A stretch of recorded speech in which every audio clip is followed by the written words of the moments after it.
ಹಣ್ಣಿನ ದೀಪ ಯಾವ ಸಮಯದಲ್ಲಿ ಹಚ್ಚಬೇಕು ಮತ್ತು ಯಾರು ಹಚ್ಚಬಾರ್ದು ಅಂತ ಇವತ್ತಿನ ವಿಡಿಯೋದಲ್ಲಿ ತಿಳ್ಕೊಳ್ಳೋಣ. ನಿಂಬೆಹಣ್ಣು ದೇವಿ ಸ್ವರೂಪಿಯಾದ ದುರ್ಗಾದೇವಿಗೆ ಬಹಳ ಪ್ರಿಯವಾದುದರಿಂದ ದೇವಿಯ ಕೃಪೆ ಮತ್ತು ಆಶೀರ್ವಾದ ನಮಗೆ ಸಿಗಬೇಕು ಅಂತ ಹಚ್ತೀವಿ. ಮತ್ತು ನಮ್ಮ ಸಂಸಾರದಲ್ಲಿ ಯಾವಾಗಲೂ ಜಗಳ, ಹಣಕಾಸಿನ ತೊಂದರೆಗಳು, ನಿರುತ್ಸಾಹ, ಆರೋಗ್ಯದ ಸಮಸ್ಯೆಗಳು, ಮನೆಯ ವಾಸ್ತು ದೋಷಕ್ಕೆ, ಅಪಮೃತ್ಯು, ಮುಖ್ಯವಾಗಿ ಕಾಳಸರ್ಪ ದೋಷಕ್ಕೆ, ವ್ಯವಹಾರದಲ್ಲಿ ತೊಂದರೆ ಆಗ್ತಿದ್ರೆ, ಶತ್ರುಗಳ ಕಾಟ ಹೆಚ್ಚಿದ್ರೆ, ಮದುವೆ ನಿಧಾನ ಆಗ್ತಾಯಿದ್ರೆ, ಕೆಟ್ಟ ಕನಸುಗಳು ಅನುಭವಿಸ್ತಾ ಇದ್ದರೆ ದೇವಿಗೆ ನಿಂಬೆಹಣ್ಣಿನ ದೀಪವನ್ನು ಹಚ್ಚೋದ್ರಿಂದ ಮತ್ತು ದೇವಿಯನ್ನು ಆರಾಧನೆ ಮಾಡೋದ್ರಿಂದ ಈ ಎಲ್ಲ ಸಮಸ್ಯೆಗಳು ನಿವಾರಣೆ ಆಗುತ್ತೆ. ನಿಂಬೆಹಣ್ಣಿನ ದೀಪವನ್ನು ಪಾರ್ವತಿ ಸ್ವರೂಪರಾದ ಅಂಬಾಭವಾನಿ, ಕಾಳಿಕಾದೇವಿ, ಚೌಡೇಶ್ವರಿ, ಮಾರಿಯಮ್ಮ, ದುರ್ಗೆದೇವಿ ಹಾಗೂ ಶಕ್ತಿ ದೇವಸ್ಥಾನಗಳಲ್ಲಿ ಹಚ್ಚುವುದು ಒಳ್ಳೆಯದು.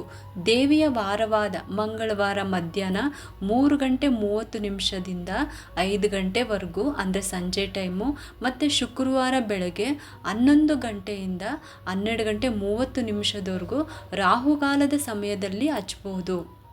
ನಿಂಬೆ ದೀಪವನ್ನು ಮಂಗಳವಾರ ಹಚ್ಚೋದಕ್ಕಿಂತ ಶುಕ್ರವಾರ ಹಚ್ಚೋದು ಬಹಳ ಶ್ರೇಷ್ಠ. ಶುಕ್ರವಾರದ ದೀಪವು ಸತ್ವಗುಣದಿಂದ ಕೂಡಿರುತ್ತೆ ಮತ್ತು ಶುಭಪ್ರದವಾಗಿರುತ್ತೆ.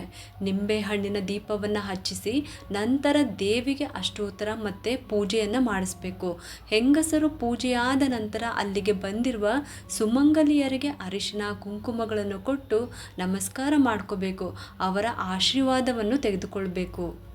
ಯಾರಿಗೆ ಸಮಸ್ಯೆ ಬಂದಿದೆ, ಅವರಿಗೆ ಹಚ್ಚುವ ಸಮಯ ಇಲ್ಲ ಅಂದರೆ ಅವರ ಮನೆಯವರು ಯಾರು ಬೇಕಾದರೂ ದೀಪವನ್ನು ಹಚ್ಬೋದು. ಆದರೆ ಒಂದೇ ಮನೆಯವರು 2 ಹೆಂಗಸರು ನಿಂಬೆಹಣ್ಣಿನ ದೀಪವನ್ನು ಹಚ್ಚಬಾರ್ದು.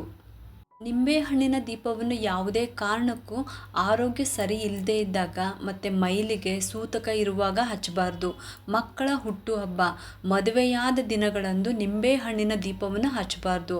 ಒಂದು ದೀಪ ಹಚ್ಚೋದ್ರಿಂದ ನಮ್ಮ ಜಾತಕದಲ್ಲಿರುವ ಎಲ್ಲ ಗ್ರಹ ದೋಷ ನಿವಾರಣೆ ಮಾಡಿಕೊಳ್ಬೋದು. ರೇಷ್ಮೆ ಅಥವಾ ಕಾಟನ್ ಸೀರೆ ಉಟ್ಟು ಈ ದೀಪ ಹಚ್ಚಿ ನೆನೆಸಿದ ಫಲ ಶೀಘ್ರವಾಗಿ ನಿಮಗೆ ಸಿಗುತ್ತೆ. ಇದಿಷ್ಟು ಕೂಡ ನಿಂಬೆಹಣ್ಣಿನ ದೀಪ ಯಾವ ಸಮಯದಲ್ಲಿ ಹಚ್ಚಬೇಕು ಮತ್ತು ಯಾರು ಹಚ್ಚಬಾರ್ದು ಅನ್ನೋವಂಥ ಚಿಕ್ಕ ವಿಚಾರವನ್ನು ಇವತ್ತಿನ ವಿಡಿಯೋದಲ್ಲಿ ನಿಮಗೆ ಸರಳವಾಗಿ ತಿಳಿಸ್ಕೊಟ್ಟಿದ್ದೀನಿ. ಈ ಒಂದು ವಿಡಿಯೋ ನಿಮ್ಗೆ ಇಷ್ಟ ಆಗಿದ್ದರೆ ಒಂದು ಲೈಕ್ ಮಾಡಿ, ಶೇರ್ ಮಾಡಿ ಮತ್ತು ಸಬ್ಸ್ಕ್ರೈಬ್ ಮಾಡಲು ಮರಿಬೇಡಿ. ಯಾಕೆಂದರೆ ನೀವು ಮಾಡೋ ಒಂದು ಸಬ್ಸ್ಕ್ರೈಬಿಂದ ನಮ್ಮಂತಹ ಸಣ್ಣ ಸಣ್ಣ ಚಾನಲ್ಸ್ಗೆ ಒಂದು ಸಪೋರ್ಟ್ ಮಾಡ್ದಂಗೆ ಆಗುತ್ತೆ. ಮತ್ತೆ ಸಿಗ್ತೀನಿ ಮುಂದಿನ ಹೊಸ ವಿಡಿಯೋದೊಂದಿಗೆ ಅಂತ ಹೇಳುತ್ತಾ ಈ ವಿಡಿಯೋನ ಮುಗಿಸ್ತಾ ಇದ್ದೀನಿ. ಸರ್ವೇ ಜನ ಸುಖಿನೋ ಭವಂತು.